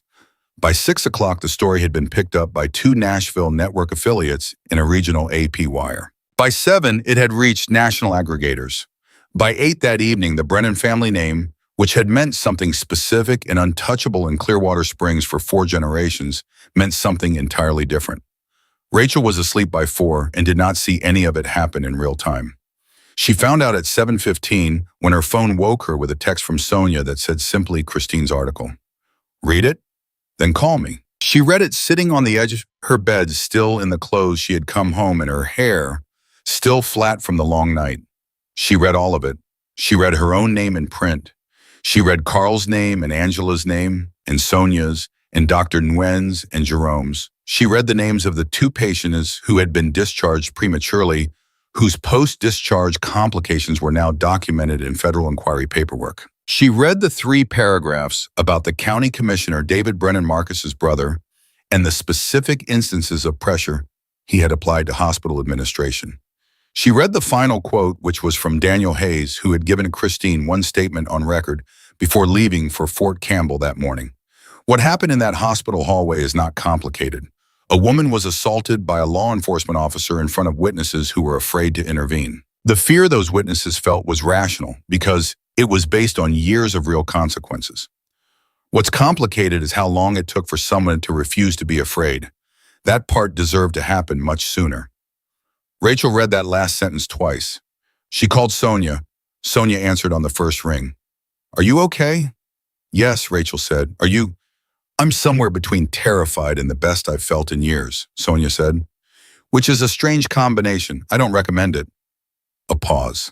Rachel, the comments on that article, people from this county, people who have been silent for years, they're talking. What are they saying? Everything, Sonia said. Everything they didn't say before. At 9:17 that evening, Marcus Brennan was formally charged with assault in the 3rd degree. The arresting officer was not from Clearwater Springs PD. He was a Tennessee Bureau of Investigation agent named Coleman, who had driven down from Nashville that afternoon at Patricia Wolf's request because it had been established fairly quickly that asking local law enforcement to arrest one of their own in a county where the Brennan family had relationships going back 4 decades was not a process that was going to move at the speed the situation required. Agent Coleman was professional and quiet and did his job without theatrics. He found Marcus at his house on Birchwood Drive, still in the jacket he had been wearing all day. Marcus's wife opened the door, and then Marcus appeared behind her, and when he saw Coleman, he looked past him at the TBII vehicle in the driveway for a long moment before he said anything. Is this necessary? Marcus asked. Mr. Brennan, Coleman said, I have a warrant for your arrest on charges of assault in the 3rd degree. You have the right to remain silent. I know my rights, Marcus said. Then you know I need you to turn around, Coleman said. Marcus's wife made a sound that was not quite a word. Marcus turned. He was handcuffed in his own doorway on Birchwood Drive, in the house where he had lived for 17 years, where his daughter's bicycle was leaning against the side of the garage, and his truck was in the driveway, and the neighbor's dog was barking at something 2 yards over. He did not say another word until he was in Coleman's vehicle. Then he said quietly to the window to no one in particular, she should have just done her job. Coleman said nothing. He drove. At 9:45, David Brennan County Commissioner called an emergency meeting with his attorney. He had been on the phone since Christine's article went live, and the calls had been coming from directions that would not have called him a year ago from people who were now calculating their own proximity to the Brennan name and finding that they wanted more distance between it and themselves than they had previously required. David was not being charged with anything yet. Wolf had been precise about the word yet in her conversation with Torres. The pattern of early discharges, the pressure applied to hospital administration, the two nurses who had been effectively pushed out of their positions, these were threads that were being pulled, and where they led was still being established. But David Brennan was a man who had spent 40 years in county politics, and he understood the mechanism of what was happening. He had seen it happen to other people. He had in fact facilitated it happening to other people. He knew exactly what it looked like from the outside, and he knew what it meant when it started moving. He told his attorney at 9:53 that he wanted to talk to Patricia Wolf. His attorney said, "David, think very carefully about that." David said, "I've been thinking carefully for 30 years. Look where that got us." At 10:40 in the morning the following day, Rachel Morrison walked into Clearwater Medical Complex for her shift. She came through the front doors at the same time she always did, 13 minutes early, her badge already around her neck, her sneakers on the freshly mopped floor. The lobby felt different. Not dramatically, just different the way rooms feel different when the thing that has been living in them has gone. A quality of air that was not quite lighter but was more honest. Diane was at the station finishing her notes from the previous shift. She looked up when Rachel came in. "How'd you sleep?" she asked. "Like a person who needed it," Rachel said. "Good." Diane slid a folder across the desk. "Patricia Wolf called the hospital at 8 this morning. She wanted you to know before you came in that they've pulled 3 years of patient records related to the Brennan family complaints. Dr. Nguyen is working with their medical consultants. It's moving." Rachel opened the folder. Shift notes, new admissions, the ordinary machinery of the floor. "And Marcus?" she asked. "Arraigned this morning at 8:45, bail set. Attorney entered a not guilty plea." Diane's voice was neutral and precise. "But Rachel, the police union issued a statement this morning. They declined to cover his legal fees." Rachel looked up from the folder. The union said the incident did not qualify for their standard legal defense coverage because the conduct, and I'm using their language, did not occur in the line of duty. Diane paused. "That's never happened before. Not in this county. Not with the Brennan." Rachel set the folder down. She thought about what Daniel Hayes had said the night before last. "I know exactly what I'm dealing with." Said without heat, said like a fact. She thought about the union statement, about the weight of what it meant for a system to begin to turn on itself, not out of righteousness necessarily, not yet, but out of the calculation that the cost of protecting Marcus Brennan was now higher than the cost of not protecting him. "That's the beginning," she said. "Yes," Diane said, "I think it is." At 11:20, a woman named Karen Holst appeared at the nurse's station. She was in her mid-40s, dressed carefully with the particular quality of tension in her face that comes from having made a decision that took a long time to make. She asked for Rachel Morrison. Rachel came to the desk. "Can I help you?" Karen said. "My name is Karen Holst. 3 years ago, I was a nursing aide on this floor. I left after I filed a complaint about Detective Brennan and was subsequently put on a performance improvement plan that I believe had no legitimate basis." She paused. She was holding herself very still. "I saw the article yesterday. I saw that people were talking. I've been trying to decide since yesterday afternoon whether to come in." Another pause. "I'm here. I'd like to speak to the federal agent." Rachel looked at her for a moment. She thought about all the different kinds of courage, the loud ones and the quiet ones, and the ones that take 3 years to arrive at a nurse's station on a Tuesday morning. "Sit down," Rachel said gently. "I'll get you Patricia Wolf's number. She'll want to hear from you." Karen sat. Her hands were in her lap and they were shaking slightly, and she was looking at the floor with the expression of someone who has put down something very heavy and hasn't yet adjusted to the absence of it. Rachel got her the number. She also got her a cup of coffee without being asked, because that was the kind of nurse she was. At 12:04, Dr. Nguyen appeared at Rachel's elbow in the medication room. She was carrying a folder, and her face had the controlled intensity it always had when she had found something specific and was moving toward it. "I need to show you something," she said. She opened the folder. Inside were printouts of 3 patient charts from the past 18 months. She walked Rachel through each one, the clinical notes, the discharge summaries, the follow-up complications that had been documented weeks later when those patients had come back through the ER. Then she showed Rachel a series of emails printed from her own hospital account. Emails from the hospital's administrative coordinator, each one citing a phrase that appeared in all three per operational requirements, timeline adjusted. Operational requirements, Rachel said, which is not a medical term, Dr. Nguyen said. It's not a clinical designation. It's a phrase that was inserted into patient care communication as justification for decisions that were not made by the clinical team. When she looked at Rachel, I traced the origin of that phrase. It appears in an internal memo from David Brennan's office to the hospital board 11 days before the first of these three discharges. Rachel stared at the email printouts. You found this yourself. I've had the pieces for 18 months, Dr. Nguyen said. I didn't know what to do with them. I filed them. She paused. Patricia Wolf's people are going to find them on their own, but I wanted to give them directly. I want it documented that I brought this. Not because I was asked, because it's right. Rachel looked at her. Linda, she said, which was not what she usually called her. Usually it was Dr. Nguyen or just doctor. You've been carrying this for 18 months. Dr. Nguyen's composure moved slightly, just slightly. We all carry things, she said. The question is what you do when you finally have somewhere to put them down. She closed the folder. She walked to the nurse's station and asked Diane for Patricia Wolf's number. At 1:15, Daniel Hayes called Rachel's cell phone. She stepped into the family waiting area to take it.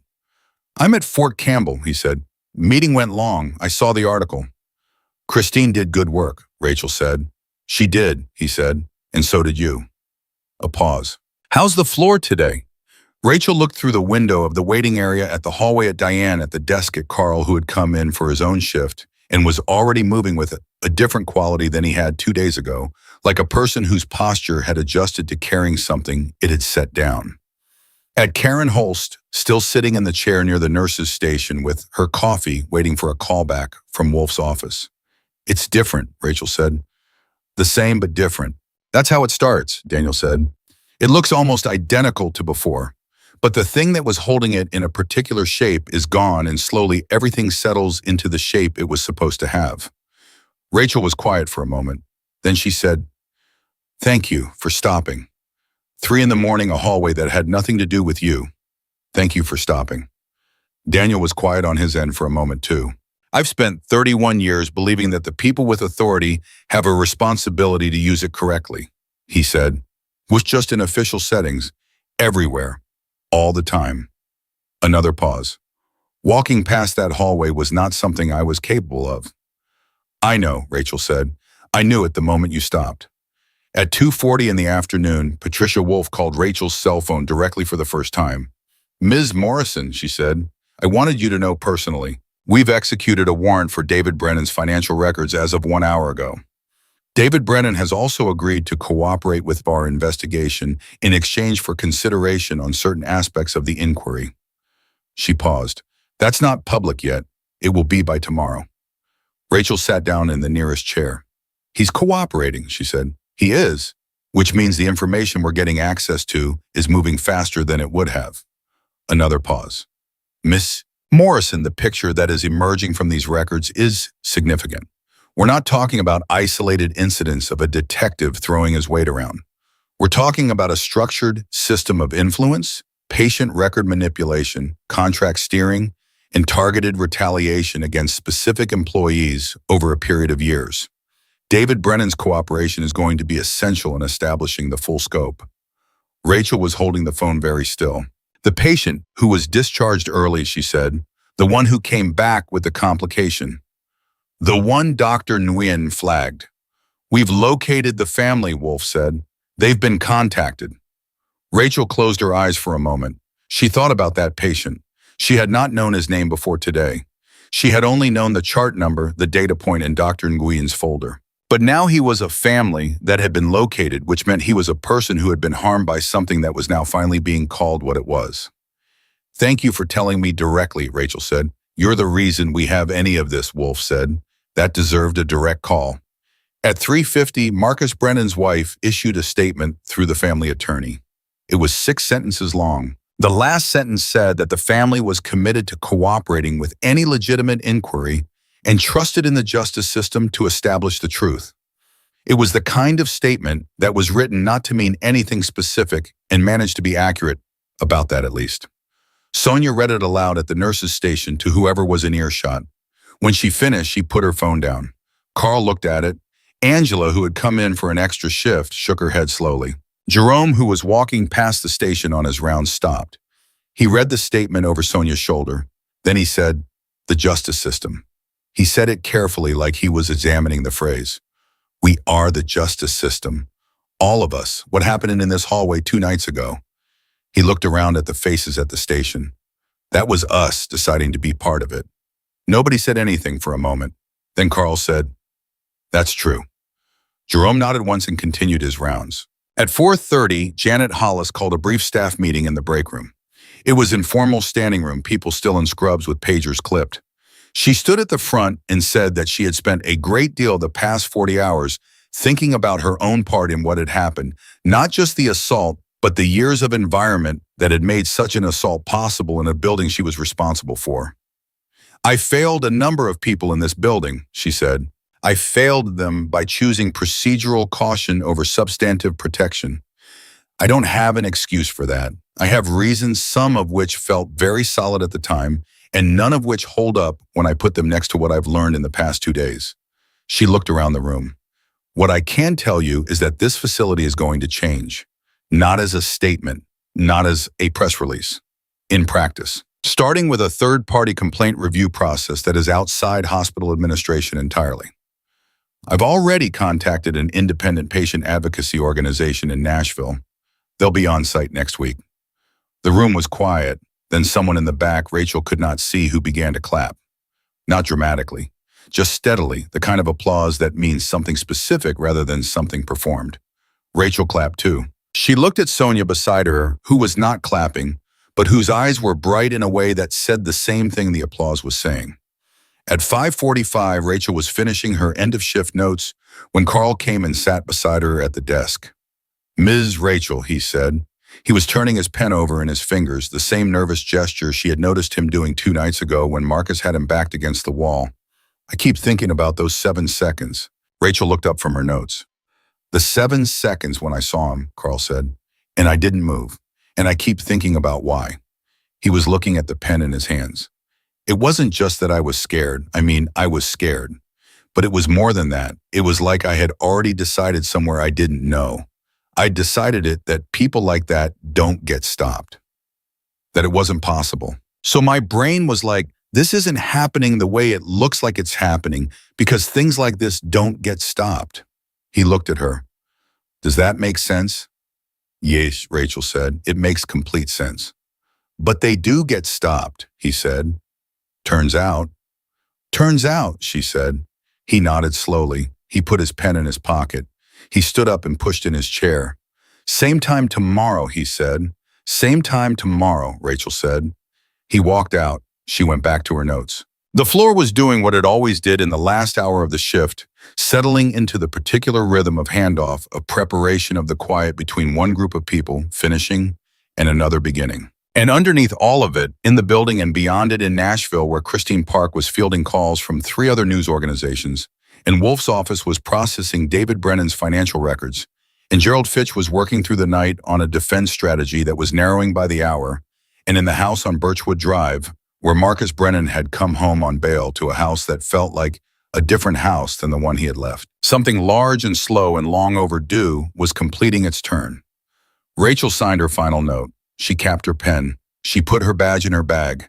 She was almost to the front door when she passed room 247. She paused, looked in. Edward Brennan was asleep, finally genuinely asleep, his breathing even and slow. His hands open on the blanket instead of folded tight the way they had been all the previous night. She stood there for just a moment. Then she walked out into the evening. The bruising on Rachel Morrison's throat had turned from red to purple by the 3rd morning, the way bruises do when the body has decided to be honest about what happened to it. She stood at her bathroom mirror at 9:40, looking at it for a long moment before she pulled her collar up and drove to the hospital. Not to hide it, because she had already decided that hiding things was not something she was going to spend any more of her life doing. The morning was clear and bright, the kind of Tennessee morning that seemed indifferent to the weight of what was happening beneath it and she drove through Clearwater Springs with its gas stations and its hardware stores and its diner where she had eaten breakfast 1,000 times, all of it, looking exactly the same as it always had, which still surprised her even though she understood by now that towns did not change their faces when the things happening inside them changed. The change was quieter than that. It was the person behind the counter at the gas station who nodded at her differently than before, who had read Christine's article and placed Rachel's face to the name. It was the woman in the crosswalk who met her eyes through the windshield and held the look for a beat longer than strangers usually did. It was the particular quality of being recognized in a new way, not as herself but as something she had become publicly, something that was hers and also no longer entirely hers. She pulled into the hospital parking lot at 9:57 and sat for a moment. Then she went inside. The first thing she noticed was Karen Holst at the nurse's station. Not waiting this time, not in the chair with shaking hands. Standing beside Diane reviewing something on the computer screen and speaking in the clear and specific voice of a person who had been brought back to a place they had been told they would never come back to. Rachel stopped. "Karen?" Karen turned. Her face was different from yesterday. Not calm exactly, but solid. The way a person's face looks when they have done the thing they were afraid to do and discovered that they are still standing. "Rachel," she gestured at the screen, "Patricia Wolf called me this morning. They want my formal deposition on Monday." I agreed. She paused. "I also told Wolf about 2 other aides who left this hospital under similar circumstances. She's contacting them today." Rachel looked at her steadily. "How do you feel?" Karen thought about it for a genuine second, not a polite one. "Like something cracked open," she said, "and I'm still figuring out if that's good or terrifying." "Probably both," Rachel said. "Yeah," Karen said. "Probably both."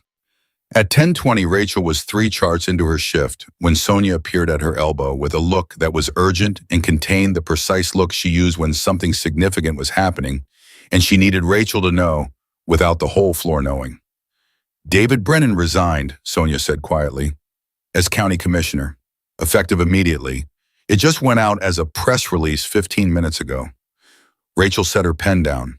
"His statement says he's resigning to spend more time with his family during a difficult period," Sonia said, "which is the kind of sentence that means nothing and says everything." She paused. "Christine Park is already on it. She posted an update 12 minutes after the press release. She said David Brennan's attorney confirmed his client has entered into a cooperation agreement with federal authorities." Rachel was quiet for a moment. She thought about the folder doctor. Nguyen had brought her the emails with the phrase operational requirements, the 11 days between David Brennan's memo and the first premature discharge. She thought about the patient who had come back through the ER with a complication that should never have happened, who was now a family that had been located. The people who were hurt, Rachel said, the patients, the aides who lost their jobs. Does any of this actually reach them? "That's the right question," Sonia said. "I know it's the right question. I'm asking if the answer is yes." Sonia was honest with her, the way she had always been honest. "Some of it will," she said. "Some of it probably won't. That's the truth about how these things go. They get most of the way to justice, and then the law stops and the paperwork starts, and you have to decide if most of the way is enough." Rachel thought about that. "It has to be a start," she said, "even if it's not everything." "It is a start," Sonia said. "The biggest one this county has had in 30 years. At 11:15, Dr. Nguyen called an informal meeting of the attending physicians currently on shift. 3 of them gathered in the small conference room adjacent to the ERR with the door closed and Dr. Nguyen standing at the head of the table looking like a woman who had been waiting for this exact moment without knowing it. She told them what Wolf's team had found in the charts. She walked them through the 3 cases she had flagged and the additional 2 that federal investigators had identified independently. She talked about the phrase operational requirements and what it had been masking. She talked about the culture of deference that had made it possible for administrative language to overwrite clinical judgment without any of them raising their voices loudly enough. When she finished, Dr. Marcus Webb, who had been practicing at Clearwater for 11 years and was the kind of physician who chose his words with the care of a man who understood exactly how much they weighed, said, "Linda, how long did you have these charts before this week?" Dr. Nguyen looked at him directly. 18 months. Nobody said anything for a moment. Then Dr. Webb said, "Me too, different cases. Same pattern." He looked at the table. "I told myself it wasn't enough to act on, that I needed more certainty before I said something formally. I was wrong about that." Dr. Nguyen said, "We were all wrong about that. The question is what we do with being wrong." Dr. Webb said, "We make sure it can't happen again." She nodded. "That's exactly right." At 12:43, Patricia Wolfe arrived at the hospital for what she told Janet Hollis would be the last in-person visit before the inquiry moved to its formal documentation phase. She came with Torres and with a second agent named Reyes, who carried a case that was full of things Rachel did not need to see to understand the weight of. Wolfe found Rachel in the medication room. "I want to update you directly," she said, "as a matter of record and as a matter of respect for what you set in motion." Rachel turned from the medication tray. "The federal inquiry has expanded," Wolfe said. "We've identified a pattern that extends beyond the Brennan family's interactions with this hospital. Over the past 48 hours, 3 additional county employees have come forward with information regarding contract steering and evidence manipulation in cases that Marcus Brennan are investigated. 2 of those employees are law enforcement." She let that land. "Marcus's colleagues, people who worked beside him." Rachel said, "They're talking." "They're talking," Wolfe confirmed, "because David Brennan is talking. And because Christine Park's article made it possible for people to believe that talking would actually accomplish something." She paused. "Which is a direct consequence of you doing what you did." Rachel shook her head slightly. "Daniel Hayes." "Daniel Hayes walked down a hallway," Wolfe said. "You had already been standing in that hallway for 8 hours. There is a difference." She said it without argument, the way she stated everything as a fact that had been established through evidence. Rachel held that for a moment. Then she said, "What happens to Marcus now?" "The assault charge stands," Wolfe said. "The DA in this county has already indicated he will not seek a reduced charge. Gerald Fitch filed a motion this morning to have the case moved to a different county, citing publicity. It will likely be granted, which is standard. The trial will happen. It will happen on the record, with Carl and Angela and Jerome and the hospital security footage." "There's footage," Rachel said. Wolfe looked at her with an expression that was almost a smile. "There is a camera at the far end of that hallway covering the supply room entrance. It is not the highest resolution camera in the world, but it is entirely sufficient." Rachel felt something move through her that she did not immediately have a word for. It settled somewhere in her chest, warm and specific. Not triumph, something quieter than that. The feeling of a thing that was real being confirmed as real by something other than your own memory of it. "He didn't know about the camera," she said. "Men like Marcus Brennan never think about cameras," Wolfe said. "They've never had to." At 2 o'clock, Marcus Brennan's badge was officially suspended pending the outcome of the criminal proceedings. The Clearwater Springs Police Department issued a 3-sentence statement. The police union did not issue a second statement. The silence from the union was in its own way a statement. Carl read the news on his phone at the nurse's station and said to no one in particular, "There it is." Angela said finally. Jerome, passing on his rounds, stopped and looked at Carl's screen. He nodded once. He kept walking. The floor was busy in the way afternoon shifts were always busy. New admissions, discharge paperwork, the steady movement of people being cared for. Rachel moved through it the way she always did, efficiently and completely, giving each patient the full weight of her attention, which was the thing about her that had never changed and would not change, regardless of what happened outside the supply room or in the federal conference room or in the press. She was checking on a new patient in room 253, a 70-year-old retired school teacher named Marion, who had come in with severe dehydration and was already feeling better, and was very interested in talking about her garden, which was apparently spectacular, and which Marion wanted to describe in considerable detail. And Rachel was listening fully and asking genuine questions about which roses were hardest to grow in Tennessee soil when her pager went off. She excused herself. She checked the pager. It was an internal message from Janet Hollis's office. It said, "Room 247, Edward Brennan asked for you specifically." She finished what she was doing for Marion. She got her water refreshed and her pillow adjusted and promised to come back to the garden conversation later. Then she walked down the hall to room 247. Edward Brennan was sitting up. He had been discharged that morning, medically cleared and ready to go home. But he was still here, still in the bed in his street clothes, and beside him sat a woman Rachel had not seen before, a woman in her late 40s with Edward's eyes, and the particular stillness of someone who had driven a long distance and was still catching up to herself. "This is my daughter," Edward said. "Patricia. She drove up from Atlanta this morning." Patricia Brennan stood and extended her hand to Rachel. "I know who you are," she said. Her voice was steady. "My father told me, and I've read the article." Rachel shook her hand. Patricia said, "I've been trying to figure out what to say to you since I got in the car this morning. 4 hours of driving and I still don't have the right words." She paused. "My brother put his hands on you. In this building, in front of people." She stopped. "I'm not going to make excuses for him. I spent the first hour of the drive trying to think of some, and I couldn't find any that held up." Rachel said, "You don't owe me an apology for your brother." "I owe you more than you know," Patricia said. "We all do. This family has taken from this town for a very long time, from people who couldn't push back. And we told ourselves stories about why that was all right." Her jaw was tight. "I told myself stories about it too. I moved to Atlanta 12 years ago, and I told myself that meant I was separate from it. I wasn't separate from it." The room held that for a moment. Edward said, "Sit down, Patricia." He said it gently. She sat. He looked at Rachel. "I'm going home today," he said. "Patricia is taking me. My doctor says I'm fine." He paused. "I've been thinking all morning about what fine means, whether I am or not." Rachel said, "Medically you are." "Medically," he said. "Yes." He looked at his hands. "Marcus called me this morning, before the badge suspension. He called me and he was angry. Not sorry, still angry, talking about how this system was being used against him." He stopped. "I didn't argue with him. I said, 'Marcus, I love you.' And I said goodbye." His voice stayed level through all of it, but his hands flat on his knees, pressed down harder on the last word.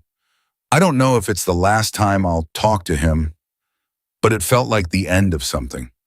Rachel looked at Edward Brennan. She thought about what it cost a man of his age, of his particular pride, to sit in a hospital bed in his street clothes and say that to a nurse he had met 3 nights ago. "Mr. Brennan," she said, "what he did is not something I can make smaller for you, and I wouldn't try.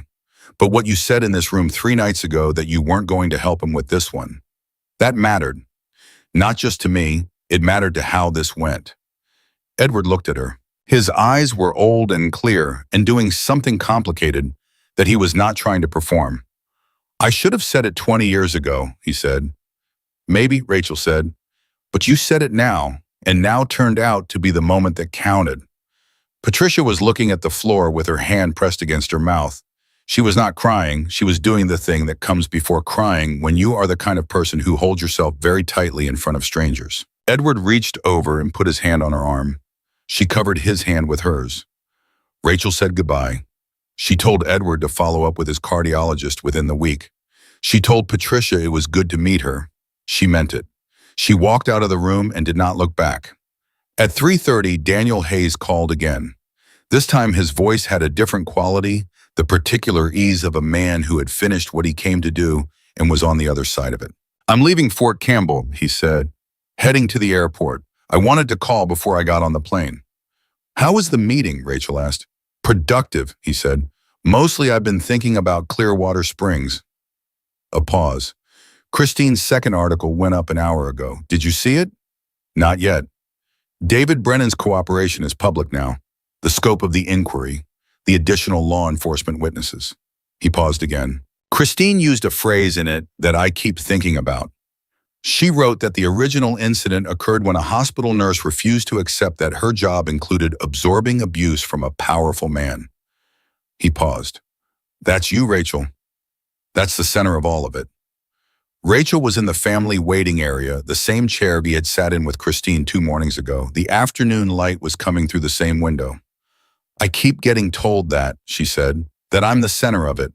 And I keep feeling like the center of it was actually the 7 seconds when nobody moved. Because that's what told him it was safe to come back with Becca." "That's the wound," Daniel said. "You're the treatment." She was quiet for a moment. "How do you stay certain," she asked, "that using authority the right way is worth the cost? I've seen what it costs people in this county when they try to fight the Brennan family." You're asking how I knew it was going to work, he said. I'm asking how you knew it was worth doing even if it didn't. He was quiet for a full 5 seconds. I didn't know, he said. I knew what was right. Those aren't the same thing. I've been in situations where doing the right thing cost me significantly. I did it anyway, because the alternative learning to walk past things, that's not a small cost either. That cost is paid slowly in a currency most people don't notice until they're bankrupt. He paused. You know that already. That's why you stood your ground all night before I ever walked through that door. I didn't know it was going to matter, Rachel said. Neither did I, he said. We did it anyway. At 4:51, something happened that nobody had anticipated. A young woman appeared at the nurse's station asking for Rachel Morrison. She was in her mid-30s with a 3-year-old on her hip and the specific quality of exhaustion that belongs to young mothers who have been carrying heavy things without adequate help. Her name, she said, was Jess Calloway. Her father was the patient Dr. Nguyen had flagged the man who had been discharged early and come back through the ER with a complication. Her father had survived. He had come back and been stabilized and gone home again, and the complication had resolved. But the weeks of it had cost him and his family in ways that medical discharge paperwork did not capture. Rachel brought her to the family waiting area. The 3-year-old immediately became interested in a basket of children's books in the corner and occupied himself there, which was the small mercy the moment needed. Jess sat down. She held her hands together in her lap. I saw the article, she said, and then the second one, and I kept reading it and thinking about my dad, about those 3 weeks when he was so sick after they sent him home. We thought he was going to die. She stopped. My dad thought he did something wrong. He thought he left the hospital too soon because he didn't push back hard enough. He blamed himself. Her voice tightened. I called my dad this morning and I read him the part about the early discharges, and I told him it wasn't his fault. Rachel said very quietly, What did he say? Jess looked at her hands. He cried, she said. He just cried. He's 72 years old and he cried like he'd been holding it for 2 years because he thought it was his fault. Rachel sat very still. She thought about all the weight that had been redistributed in the past 72 hours. From the people it had been placed on wrongly to the people who actually owned it. She thought about what Patricia Wolfe had said. The picture that is emerging is significant. She had understood the significance in the legal sense. She was understanding it now in the human sense, in the specific gravity of a 72-year-old man who had blamed himself for 2 years crying on the phone when someone told him it was not his fault. Is your father willing to speak to the federal investigators? Rachel asked. Yes, Jess said. That's actually why I came. I didn't know who else to ask. He wants to talk. He wants it counted. It will be counted, Rachel said. She got Jess Patricia Wolfe's number the same way she had gotten it for Karen Holst the day before, the same way she suspected she would be getting it for people who kept appearing over the coming weeks as the story continued to open doors that had been closed for a long time. When Jess left, she paused at the door and turned back. The article said you did this while you were working, she said, that you stood up to him in the middle of a night shift. That's right, Rachel said. Jess looked at her for a moment with an expression that Rachel recognized as the look of a person trying to locate where to put their gratitude, which was always larger than any available container. Thank you, she said, and she went out into the afternoon with her 3-year-old on her hip. At 6:15, Sonia handed Rachel a coffee at the nurse's station the same way she had 2 nights ago, set down without ceremony. Rachel took it, drank it while it was still warm this time. Carl was finishing his shift notes. Angel was reading something on her phone. Jerome was on his way out, keys in hand, and he stopped at the station and looked at Rachel and said, I've been thinking about what I'm going to tell my kids about this week. What are you going to tell them? Rachel asked. He thought about it seriously. That sometimes being the right person in the right moment means doing the thing you should have done earlier, he said, and that what matters is you do it, even if it's late. He went home. At 7:40, Christine Park published her 3rd piece on the Clearwater investigation. This one focused on the systemic pattern, the contracts steering the retaliation against employees, the evidence that Marcus Brennan had influenced the outcome of at least 2 criminal investigations over the past 4 years, influencing investigations that had nothing to do with the hospital. This was the piece that crossed the threshold from local news to national. By 9 o'clock, it had been picked up by 4 national outlets. By 10, a cable news producer in New York had called Christine's editor. By 10:30, Clearwater Springs was no longer a town that only people in Tennessee knew the name of. At 8:55, Janet Hollis found Rachel before she left for the night. She had the careful posture of a woman who had made a decision and intended to stand behind it fully. "I want to offer Karen Holst her position back," Janet said, "formally and with full back pay for the period of her absence, which our legal team has determined was the result of a retaliatory process. I wanted you to know before I called her." Rachel looked at her. "Does she want to come back?" "I don't know," Janet said. "That's her choice entirely, but the offer needs to be made. Clearly. On the record." She paused. "And Rachel, I want to create a formal position, a patient and staff advocate role, independent of administration with direct reporting to the hospital board. I'd like to discuss with you whether that's something you would be interested in." Rachel said, "You don't need to offer me anything because of what happened." "I'm not," Janet said. "I'm offering it because in 3 nights I watched you do the job of a patient advocate simultaneously with the job of a nurse while someone was actively trying to intimidate you, and you did both of them better than most people do one." She held Rachel's gaze. "Think about it. There's no deadline."